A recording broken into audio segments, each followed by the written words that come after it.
Vamos lá. Agora vai. Jogar depois de um tempinho. Vai dar certo. Vai ter mais de um. Caralho, Will Smith, o diretor do show. Quando não joga esse jogo.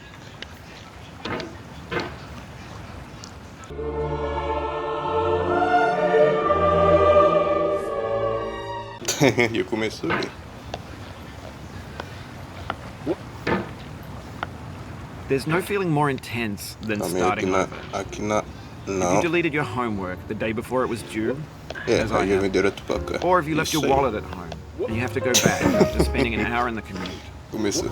If you won some money at the casino and then put all your winnings on red but it came up black. If you got your best shirt dry cleaned before a wedding and then immediately dropped food on it. Oxi. If you won an argument with a friend and then later discovered that they just returned to their original view.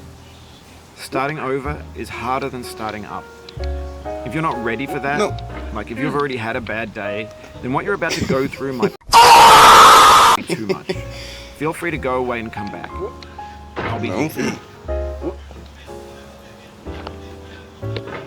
Alright, thanks for coming with me on this trip. I'll understand if you have to take a break at any point. Just find a safe place to stop and quit the game. Don't worry, I'll save your progress, always. Even your mistakes. This game is a homage to a free game that came out in 2002 entitled Sexy Hiking. The author of that game was Jazuo, a mysterious Czech designer who was known at the time as the father of B games. And B games are rough assemblages of found objects. Designers slap them together very quickly and freely, and they're often too rough and unfriendly to gain much of a following. They're built more for the joy of building them than as polished products. In a certain way, Sexy Hiking is the perfect embodiment of a B game. It's built almost entirely out of found and recycled parts, and it's one of the most unusual and unfriendly games of its time. Boa. In it, your task is simply to drag yourself up a mountain with a hammer. Boa. That act of climbing, in the digital world or in real life, has certain essential properties that give the game its flavor. No amount of forward progress is guaranteed. Some cliffs are too sheer or too slippery, and the player is constantly, unremittingly in danger of falling and losing everything. Anyway, when you start Sexy Hiking, you're standing next to this dead tree that blocks the way to the entire rest of the game.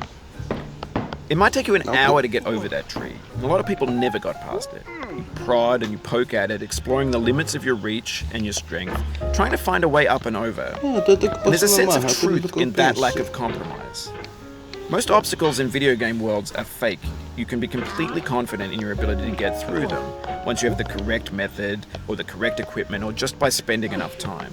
In that sense, every pixelated obstacle in Sexy Hiking is real. The obstacles in Sexy Hiking are unyielding, and that makes the game uniquely frustrating. But I'm not sure Jazuo intended to make a frustrating game.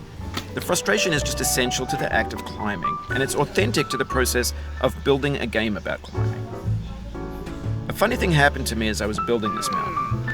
I'd have an idea for a new obstacle, and I'd build it, test it, and it would usually turn out to be unreasonably hard. But I couldn't bring myself to make it easier. It already felt like my inability to get past a new obstacle was my fault, as a player rather than as a builder. Imaginary mountains build themselves from our efforts to climb them, and it's our repeated attempts to reach the summit that turns those mountains into something real. When you're building a video game world, you're building with ideas, and that can be like working with quickset cement. You mold your ideas into a certain shape that can be played with, and in the process of playing with them, they begin to harden and set until they're immutable, like rock. And at that point, you can't change the world. Not without breaking it into pieces and starting fresh with new ideas. For years now, people have been predicting that games would soon be made out of prefabricated objects, bought in a store and assembled into a world. And for the most part, that hasn't happened, because the objects in the stores are trash. I don't mean they look bad or that they're badly made, although a lot of them are. I mean they're trash in the way that food becomes trash as soon as you put it in the sink. Meu cu não passa nem uma filepa de vento, meu parceiro. Things are made to be consumed and used in a certain context. And once the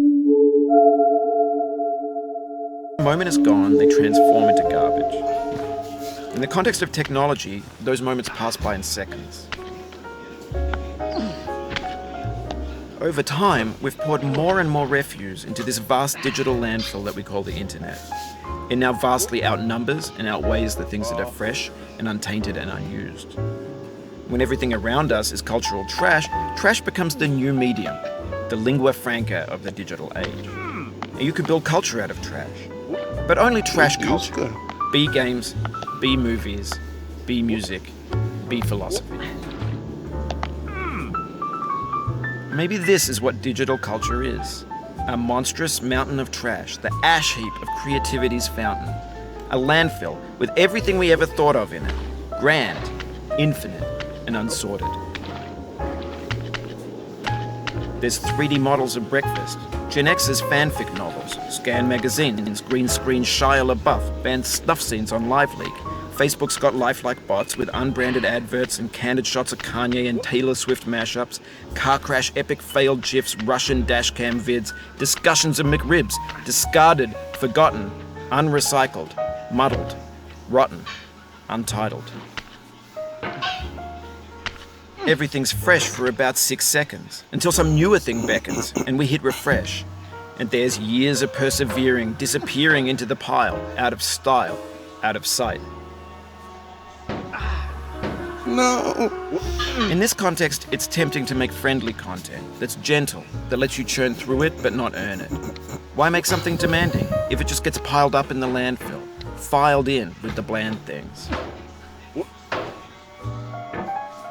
When games were new, they wanted a lot from you, daunting you, taunting you, resetting and delaying you. Players played stoically. Now everyone's turned off by that. They want to burn through it quickly, a quick fix for the fickle, some tricks for the clicks of the feckless. But that's not you, you're an acrobat. You could swallow a baseball bat. Now I know, most likely you're watching this on YouTube or Twitch, while some dude with 10 million views does it for you, like a baby bird being fed chewed up food. That's culture too. But on the off chance that you're playing this, what I'm saying is, trash is disposable, but maybe it doesn't have to be approachable. What's the feeling like? Are you stressed? I guess you don't hate it if you got this far. Feeling frustrated? It's underrated. An orange is sweet, juicy fruit locked inside a bitter peel. That's not how I feel about a challenge. I only want the bitterness. It's coffee. It's grapefruit. It's licorice. Gigi. Aí. É isso.